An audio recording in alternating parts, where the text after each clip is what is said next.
What I got, you can't buy.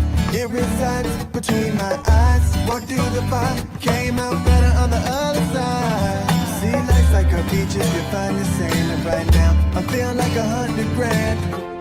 You are listening to Inspired Insider with your host, Dr. Jeremy Weisz. Dr. Jeremy Weisz here, founder of InspiredInsider.com, where I talk with inspirational entrepreneurs and leaders. Today, I'm here with Jeff Hastedt of Breakthrough.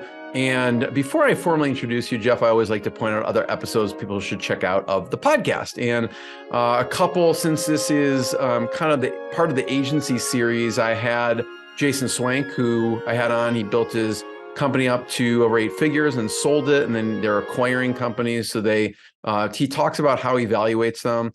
And then I Todd Taskey, who also talks about, he kind of pairs agencies with private equity companies and how that process works. And he has a Second Bite podcast, which is, those companies getting a second bite and sometimes making more than what they sold it for originally. So check those out in other episodes on InspiredInsider.com. And this episode is brought to you by Rise 25. At Rise 25, we help businesses give to and connect to their Dream 100 relationships. And how do we do that? We actually help you run your podcast. We are an easy button for you to help launch and run your podcast. We do accountability, strategy, and full execution of a podcast. For me, Jeff, the number one thing in my life is relationships. And I'm always looking at ways to give to my best relationships. And honestly, I've found no better way over the past decade to profile the people and companies I most admire and share with the world what they're working on. So if you've thought about podcasting, you should. If you have questions, go to rise25.com and feel free to message us, and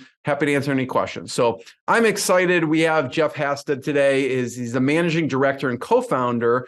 But what's interesting, Jeff, is the title you prefer is CPO, which is Chief Pizza Officer. I mean, I would think you'd be from Chicago with that type of title, but you're from Michigan. So, well, remember, Detroit's a big pizza town as well. It's getting more of a name now. Natives have known that forever, but it's just getting its due in national media now. There you go. So who knew? I guess we're a little bit more egocentric in Chicago. We think we're the only pizza place, but all pizza's good. I don't discriminate. Love Chicago pizza as well. From the shout out to Chief Lou Pizza Malnati's. Officer, of course you're going to say that. Yes, all pizza is good. But Jeff helps companies, and his company helps companies harness the selling power behind digital advertising. He co-founded Breakthrough in 2017, but his digital experience and expertise dates back all the way to 2000. He's worked at companies like CBS Corporation and radio stations. And so we're going to dig into that a little bit too. He also brings over a decade experience in the mass media, CBS, Clear Channel, Power Hits, assisting brands and leading international digital campaigns for clients like Ford, Indian Motorcycles, Lennox, among others. And you can check them out at breakthrough.com. That's BRKTHRU.com. And Jeff, thanks for joining me. Thank you. So tell people a little bit more about Breakthrough and what you do. Yeah. Breakthrough is, first and foremost, a service company. And I from what I understand, that's a very odd thing to say in the digital advertising industry, where everything is focused heavily on technology.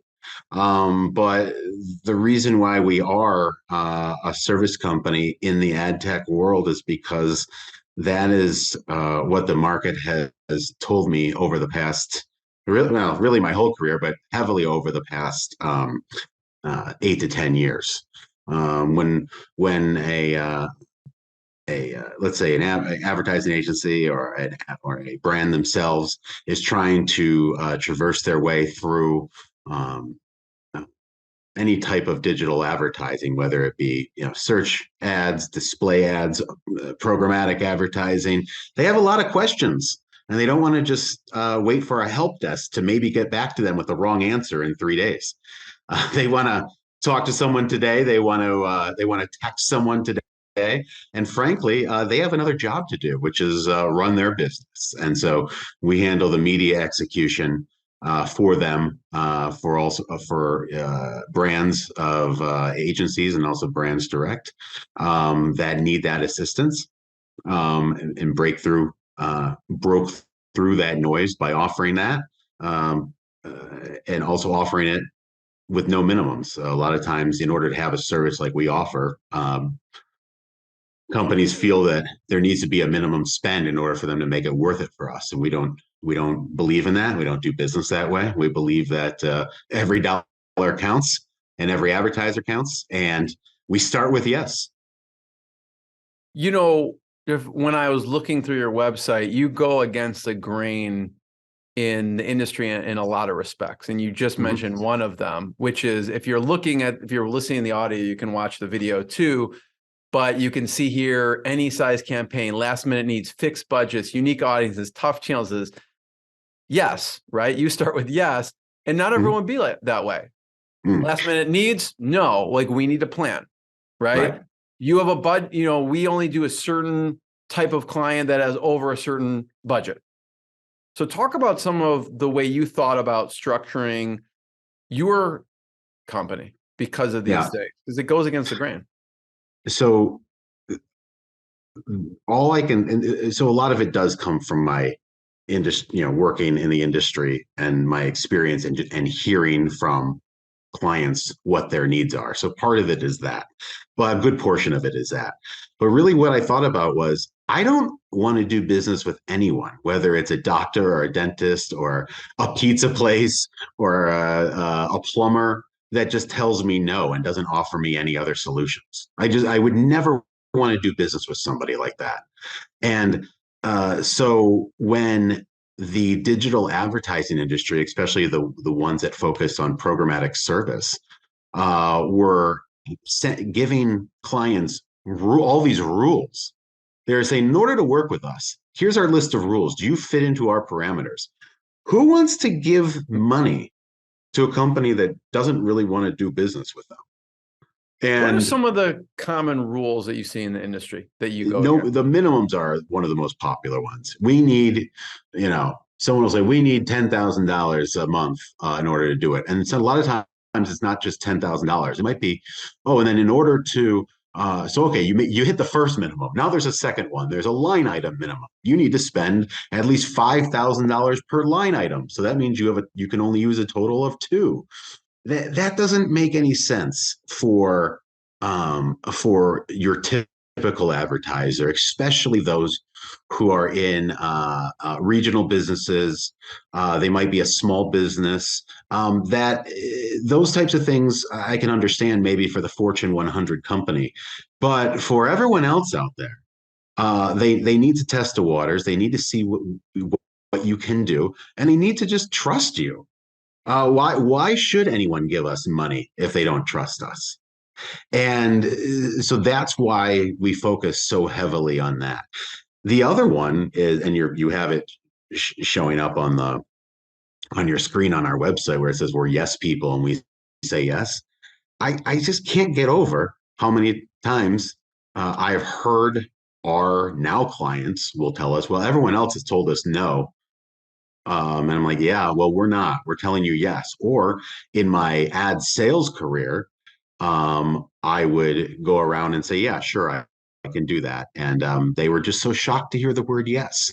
And then I started to think again, going back to what I just said about who wants to do business with someone that all they do is tell them no. you just don't. That's where a lot of it came from. And so we centered our entire business model on that service element. Talk about, what another thing that I found was cool on your website was this right here, this upper right-hand corner. And I don't know what is your thought behind it, but when you click on it, I was like, okay, I'm going to learn a little more about the company. And this navigation does a little bit something different than what I'm used to, right? So talk about your thought, how you decided on this, because I'm like, oh, great. It's got the contact information. It's got the contact us. It just functions a little bit differently from what I've seen. So the whole point and reason behind this is that when you log on to a site of a company that's similar to us, does the similar or same work as us, or target the same type of prospects. You log onto their website and it's all about them. It's everything that they do. It's nothing that really is of any interest to the prospective client. And so the thought behind that was, yes, of course, we're going to have that information, but we're not going to lead off with that information. We'll tell you who we are, what our teams are. We'll tell you about open career opportunities. We will tell you about things like that, but we will not just sit there and only focus on that. And the other thing that you don't see is tons of tech jargon of acronyms and run-on sentences of things that just word salad that don't make any sense, but somebody thought that they sounded smart putting it on the website, and that nauseates us. So we also decided not to do that. So when you log on, it's solely about how we can help you, being the prospective client. And those are, through our research, the top items that people would want to know when they're learning about Breakthrough. Yeah. Because I like on the how it works is you meet the team and you get thinking and you have things under that, make it happen, and then fine tune it and break it down. And then the other thing I want to talk about is, how did you end up starting the company? How did that come about? Yeah. You want the short version or the long version? So I'm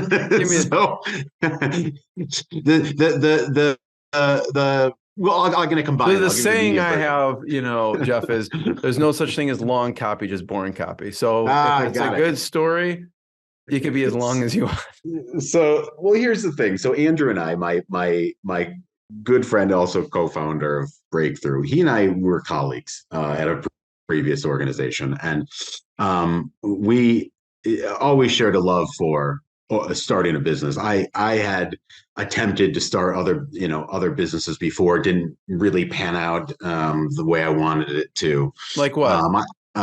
So I first got in, I was always in media and advertising, but got into digital advertising in 2009 working for Power Hits. And that's where I actually learned what a 300 by 250 ad size was. I mean, some of the very basic things about digital. And so shortly thereafter, after I left, I wanted to kind of create, ironically enough, what really happens nowadays in DSP form, which is create some type of automated ad network. That was the thought at the time, before, I think all of these other words came about for our industry. And I wanted, because I knew how to go out and sell advertising. And I figured if I could get a bunch of it and help a lot of these smaller publishers, that would be something really great to do. Well, quite honestly, the reason why that didn't take off is because I don't think I had enough experience yet. No, I mean, not I think. I know I didn't have enough experience. I just didn't. I needed to be out in the field more, and get a better understanding. And so that's how later on, I know that's why Breakthrough was successful, is because I needed more real world experience working in the industry. Yeah, I asked that because, from the outside looking in, it could be like, okay, he had this successful career and then he started his own company, and then that was successful and everything he does is successful. And I like to hear some of the things. Well, I started something, it didn't work out like I thought it was going to. Yeah. And that's correct. I mean, that is. So were you doing that when you started that up, were you doing like moonlighting while you were working how were you balancing that? If you remember, in 2009, it was a very bad time for the economy. So that's when I was laid off from Clear Channel, and I took my severance money and used it just to live while I tried starting this startup. And then about 6 months after that, yes, I didn't. It was a more moonlight. I need to figure out which one was a moonlighting job. I actually sold violins on the side, for a company that made violins, in order to keep paying my bills so I could keep the startup dream alive. Selling So violins, really? yeah. And so a lot of people then assume I'm a string player, and I'm not, including the people that I was selling the violins for, because I was the number one salesperson, and they couldn't figure out how somebody who's never played the violin can master this selling of violins. And it's because you mentioned it when you kicked off this podcast. You mentioned relationships, and I went out and built relationships with some of the most influential people in violin sales, which would be violin teachers. And I'm proud to say one of those teachers is still a very good friend of mine to this day. So I went out and built relationships and became very successful at it. However, I did miss being in media and in digital media, and so that's why I decided to go back to work and put the startup dream on hold for a little while. And that's when I went to go work at CBS television. So talk about, from a selling perspective, people are listening. What are some of the key elements that you think fundamentals of selling? Obviously, you've done this across many different industries, including, which I didn't realize, the violin industry. What are some of the fundamentals people should consider? What brought you to being the number one salesperson for violins? You mentioned relationships, but a little more tactically, what else did you think about or do? A couple different things. I mean, and this is, if you read most sales books, it'll tell you this, but it's not really followed. Building trust and rapport. You don't just jump in. And I understand some industries are, one and done. Maybe like a gutter salesman, and I've had people, briefcase dump and just pitch in my lap right away. But even for short-term sales, you still got to build some type of rapport. And the reason why I use gutter sales as an example is because I was actually looking for new gutters, and I had two guys come to my house. One guy who came in with two briefcases and showed me every single thing his competition did wrong. And he goes, the reason why you don't want to use gutter guard is because of this. You don't want to use leaf guard because of this. You don't, and I'm sure you've already talked to all of them, and they all suck. And this is why I'm great. And that did nothing but turn me off. I didn't know anything about this guy other than him insulting every possible gutter guard out there. The next guy came in and said we were just randomly talking, and I about not even gutters, just maybe about the weather. And I said, hey, I happen to notice that you have a 201 area code on your cell phone. Are you from New Jersey? And he said, yeah, I am. He goes, and I go, that's interesting. I lived there for 4 years. And I never see that around here. This is in Michigan. And so we got to talking about that. I'm married to a New Jerseyan. We talked about New Jersey. We talked about pizza, obviously. We did all these things. And quite honestly, I don't even remember if his was the best product or not. I just remember I really liked the guy, and he seemed incredibly trustworthy. He then also told me things that he thought were really good about his product and other things that he didn't. And really, led me to what would be a really good decision. And that's the person I did business with. And I think that a lot of people just miss that. And I think, and it has nothing to do with being a slimy salesperson, like, oh, I'm just going to say whatever and lie to this person in order to get the business. No, because that it comes out. You're either authentic or you're not. And so when it comes to selling gutters, violins, pizza, or digital advertising, people are going to purchase from people that they feel they've built some type of rapport with. And if you can do it on the first day, but if you need to do it over time and there's a sales cycle, that's fine too. It's even better because then it's longer to build that rapport. But so many people miss that. Many people, especially people I've interviewed who don't work here, always think that it's a product sell in this industry. And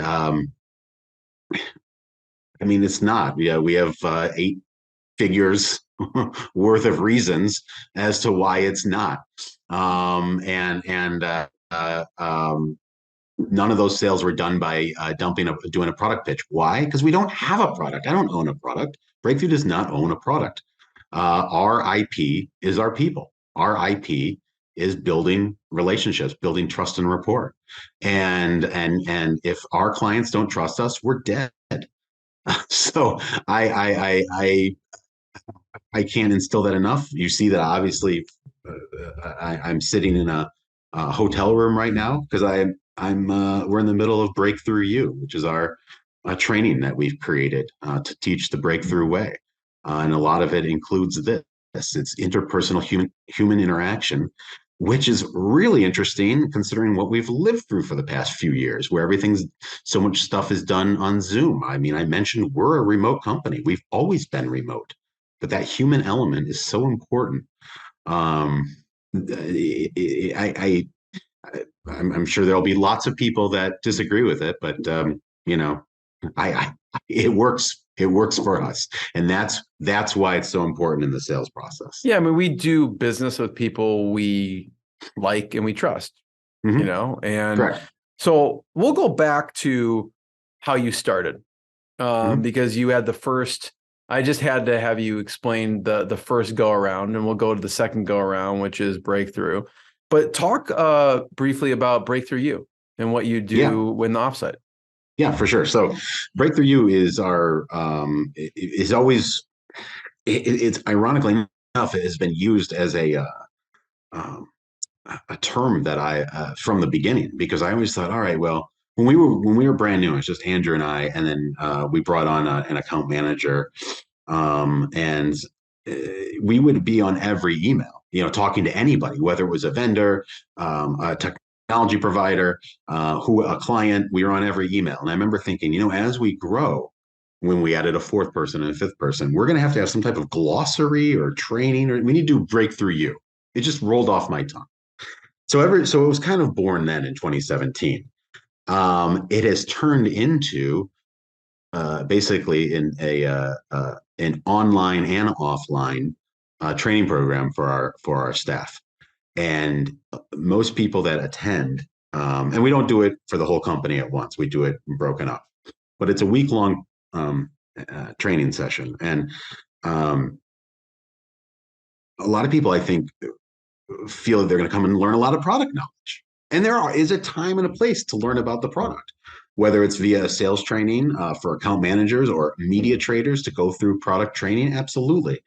This training is solely about being better communicators. And quite honestly, I love everyone that has chosen to come work at Breakthrough, but they could take these skills from Breakthrough You and employ them at any company that they work for in the future. So they're really good career and life skills in order to move the business along and help them as professionals. And we look at that as an investment, and it's made our company better, and it's made us move quicker and faster without sacrificing quality. And it's an incredibly important thing to myself and Andrew. And I just love attending because I can't get over how much I learn about other people and how people want to be communicated with and feel a sense of belonging. I want to talk about obviously, you have a remote company, you have people all Mhm. over the US, and Mhm. you find you could just as easily, I'm not saying it's just as effective, but you could just as easily Yep. do it all online, virtually, Mhm. but you choose to do it in person for a Yep. week. Correct. Why that decision to do it in person? It's human nature. I feel and you're talking to somebody who has ADD. So I'm going to throw myself in this category. You know, there's other distractions at home or wherever you're sitting. There's the phone, there's life, there's, your kids, your husband or wife, that cause an interruption, dogs barking, whatever, the same thing that we already deal with in everyday life. This is the activities also plan. So that's one main reason, is from a distraction standpoint. Number two is I can tell you that the relationships that we have built online, via Zoom and whatnot, are enhanced when all those people meet in person. And there are group activities and whatnot that could absolutely be done on Zoom, but would not be as successful, and they would not have as much impact than if they were in person. And then following up with that, I don't want you to just shut your day off at 5 o'clock or 5:30 or whenever we happen to end for the day. I want you to go out and have dinner with your colleagues and talk about whatever you want. Talk about the Super Bowl, talk about stocks, talk about whatever you want to talk about. You can talk about Kim Kardashian. I don't care, but it's really important to have that time with your colleagues as well. And time and time again, and that's just Breakthrough You. And we have 2 all company offsites per year. In addition to that, and time and time again, when we send that employee survey out, the number one thing that comes back about what they enjoyed the most was hanging out and spending time with their colleagues and getting to know them better in a non-work setting. And that doesn't happen over Zoom. It just doesn't. And I knew that during the pandemic because I've been a remote employee since 2006, with a short stint there when I was working at CBS in 2011 to 2013. Jeff, And what's one thing you talked about, the better communication? It is definitely not just work, but life skills. What's one thing that sticks out in the Breakthrough You curriculum that would allow all of us to be a better communicator from your curriculum? I would say, there's so many different ones. You could do a few. It's so easy to be misunderstood, especially in a remote environment. We know this so well. And what I mean by that is I believe it or not, I can be a very sarcastic person because I love comedy and I love humor. And you could send something on Zoom that you meant as a joke and somebody else thought you were serious, and it ruined their day, and it festers on and on. And you might not have meant it like that. And you need to, but you wouldn't even know to clear that up. Okay. And so you need to make sure that if you are going to be fun or sarcastic, that there's a time and a place for it. Another good example is this. There is requests, again, going back to good communication. You have to over communicate in a remote situation. Over communicate, triple check. We had a situation where somebody was asking for a report, and the person that was asked for the report replied with, "Hey, I'm running late today. Could I get this to you at 5:30?" And the other person replied, "No worries." Her reply of "no worries" meant, "Sure, 5:30 is fine." He thought that meant, "Oh, you're good. I don't need to do this anymore." And by not communicating properly and left up for assumption, nothing happened until she contacted him the next day and said, "Hey, where's that report?" And he said, "You said no worries. So I thought you were good." And she's like, "That's not what I meant. I was being nice, saying it's fine. You can give it to me at 5:30. So that again is minor, and be happy that that's all it was. With that type of basic communication, you're going to have a major problem at some point. The wheels will fly off at the wrong moment when somebody doesn't over communicate in a remote situation. I know that you think a lot about the human element. And so I'd love to hear some of the ways that you think about building culture in the remote setting. Obviously, one of them is the offsite. You have online training, you have offsite training. What other things do you think about to do with the team to help build culture, even in a remote environment? We have a positivity committee that meets regularly. They have created Pizza Friday. No surprise that I may or may not have heavily influenced that. Right, exactly. Where the entire company can order pizza for themselves on the last Friday of every month for lunch that the company obviously pays for. And so that's a way. And again, when the company first started that, I didn't really think much other than, oh, this will be fun because I personally love pizza and want to order myself lunch. I mean, that was probably one of the motivators. But I couldn't get over how so many people at the company were posting to Instagram their pizzas. And it just took on this whole other life of how excited this pizza break was and how creative our team was around Pizza Friday. And so we continued it, and it's one of our longest standing traditions. And that might seem very, like it's no big deal, but it's not going anywhere for that reason. It's part of our culture. We do coffee break trivia every Wednesday at 10 o'clock. It just gives people an opportunity in the middle of the week, not quite the middle of the day, but we figured we were working in an office, 10 o'clock's a good time to go just grab a coffee for 15 minutes and maybe catch up with your colleagues. And so we started that actually in the pandemic. And as, hey, let's make sure everybody's, that was a tough time. I mean, so let's make sure everybody is doing well and it's good for mental health, et cetera. Well, then towards the end of 2020, we talked about getting rid of it. And you would have thought I said everyone was getting demoted.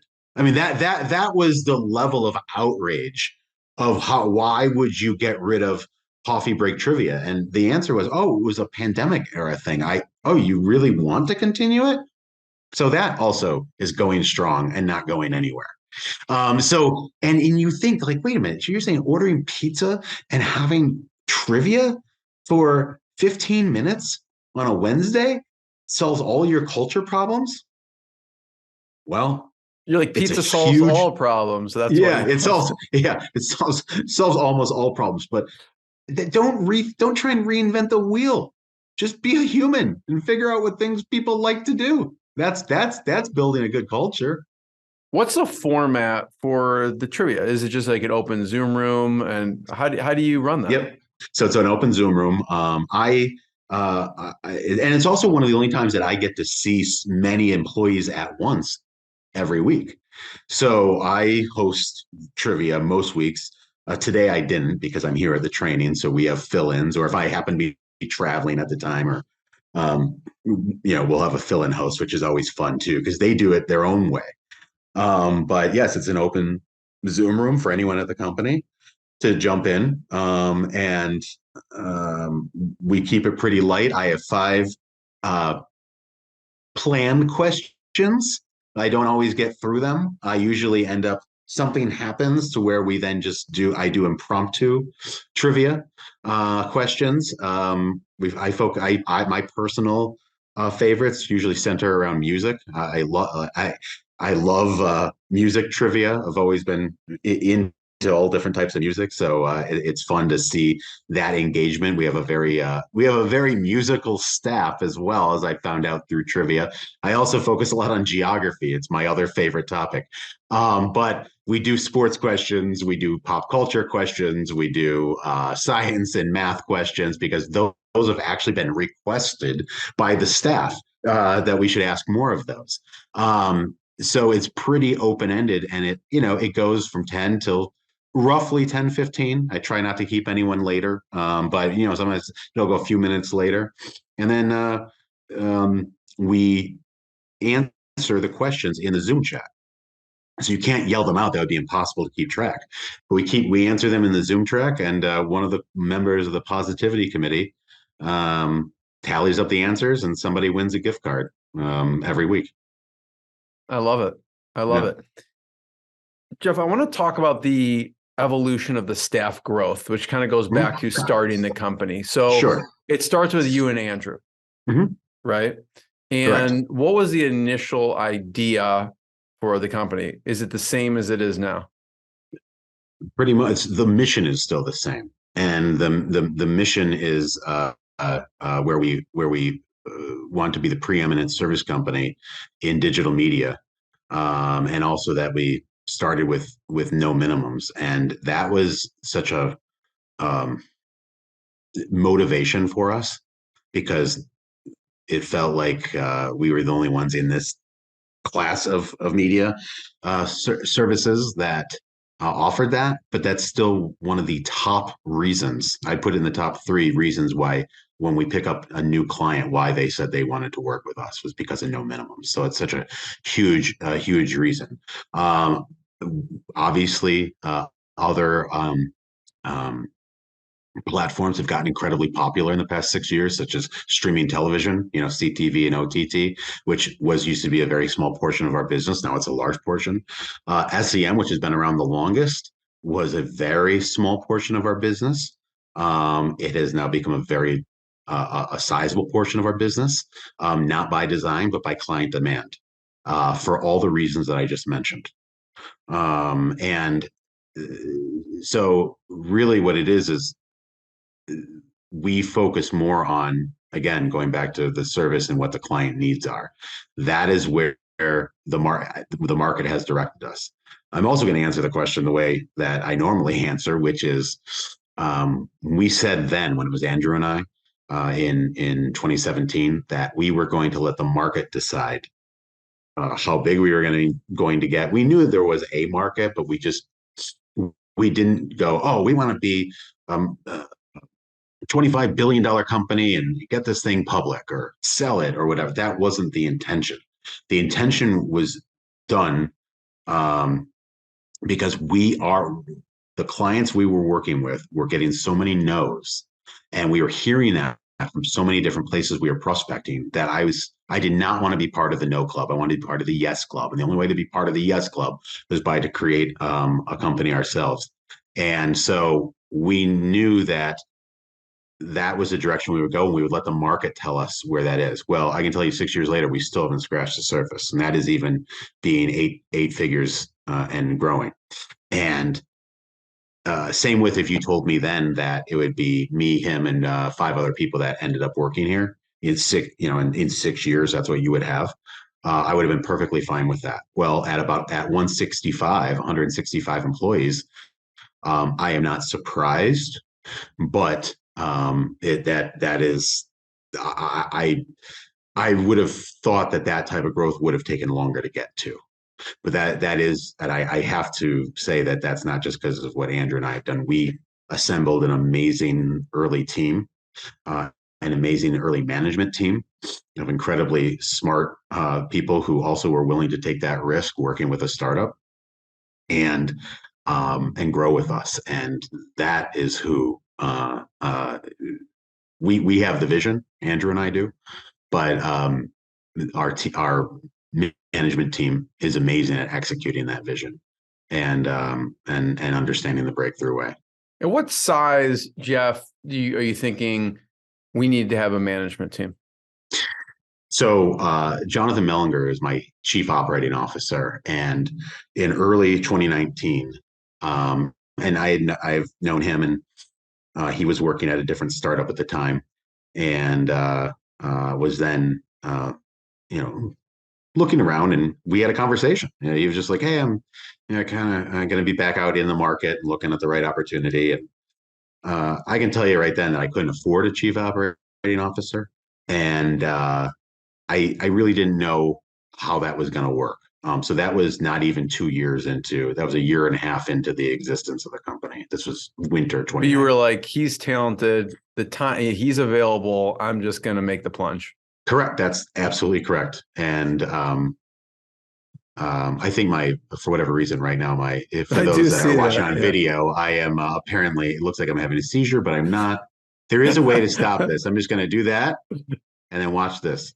It's like magic. Perfect. Boom. As you can see, you must be a technology guy.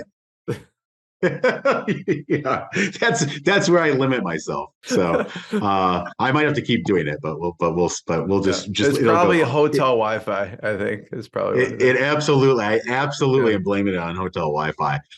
So anyway, I was talking to Jonathan for exactly what you said. This guy's, I've always had so much respect for him. I think he's brilliant. Let's see, there's no way he will take this job because he's being offered jobs at 4 times what I could afford to pay him.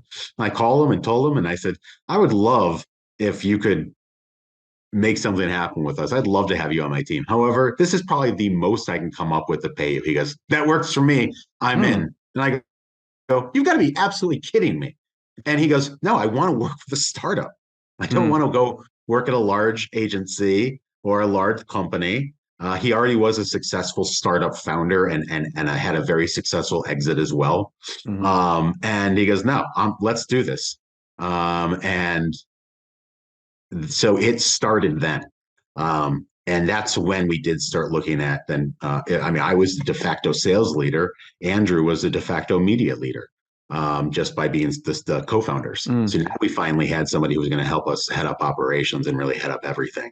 So I would say that in our third official year of business, but really our second year, was when we started thinking about management. And it continued from there into 2020, putting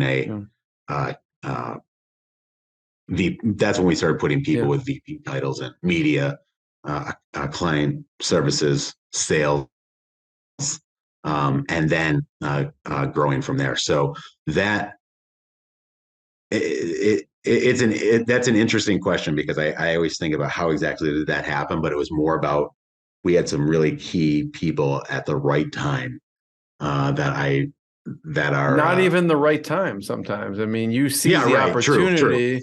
You seize the opportunity when it came about, and maybe it wasn't the perfect time, but you shot your shot, like you didn't be like, well, he's not going to say yes, I'm going to forget about it. You actually just said, I'll go for it. If he says no, he says no, And it is what it is. And so I love that.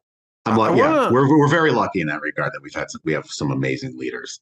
Jeff, I want to highlight and talk about a little bit more about what you do as a company. And there was an advertising agency in Virginia. Mm-hmm. And what did you do with them? So this goes to everything that is about why my breakthrough exists. In last year on Thanksgiving, actually it was the day before Thanksgiving, one of our client agencies was trying to put together a Black Friday campaign, and it was going late into Wednesday. And the day before Thanksgiving, most people are, if they're not off, they're working until maybe noon. Okay, so we're talking at this point, this is after 5:00, and everyone's putting in their all, and we're just waiting. Well, it came to the point where one of the people at the agency called us and said, "Hey, my team took off for Thanksgiving. It's just me. So I'm just going to have to go back to the client and tell them it's not going to happen until maybe Monday or whatever." And we go, "Well, what do you need? What do you need? What?" And part of it was creative. Part of it was putting the right plan together. Part of it was strategy. There was a little bit of everything. And our team, without being asked or told by anyone, just took it upon themselves to go ahead and work on this. They then stopped for the evening and continued on Thanksgiving morning. And one of the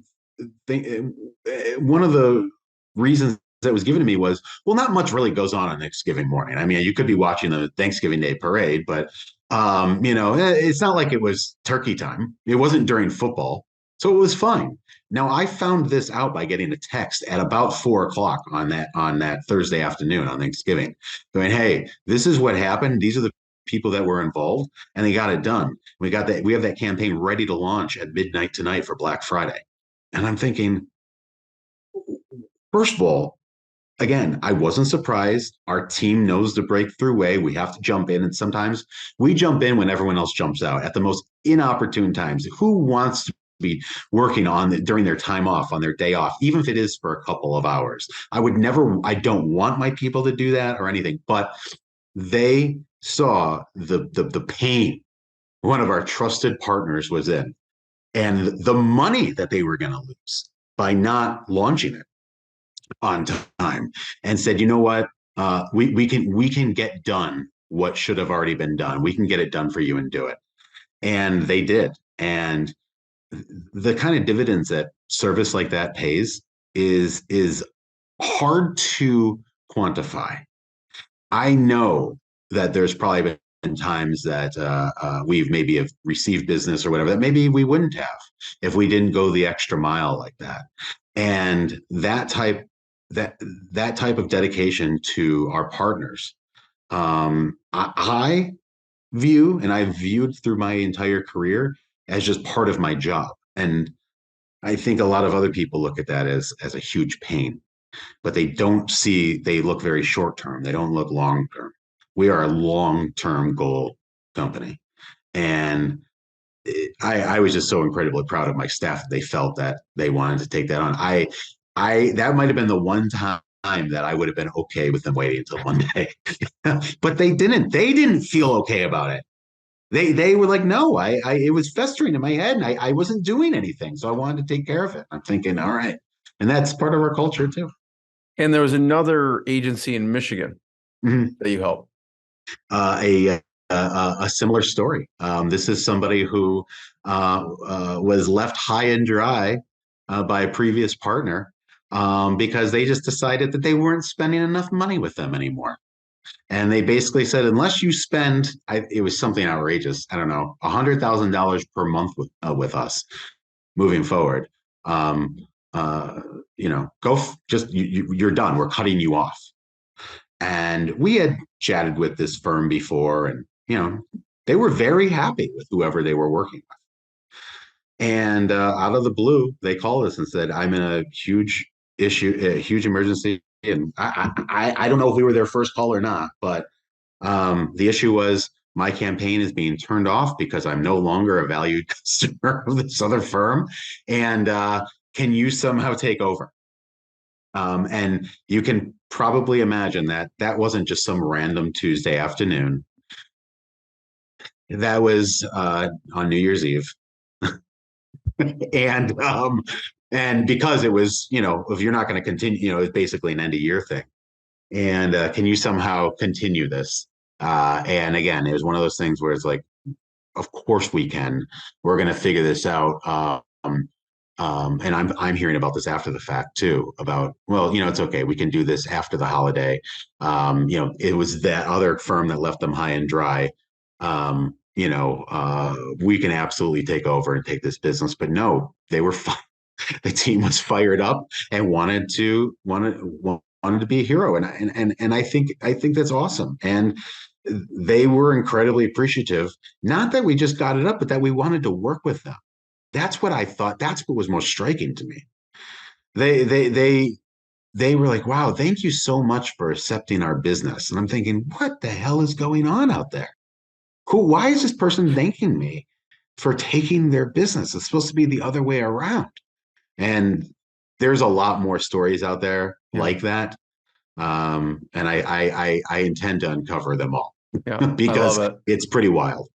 Jeff, I know you got to get back to your offsite, so I appreciate your time. I want to encourage everyone to check out breakthrough.com, BRKTHRU.com to learn more. And Jeff, I want to be the first one to thank you.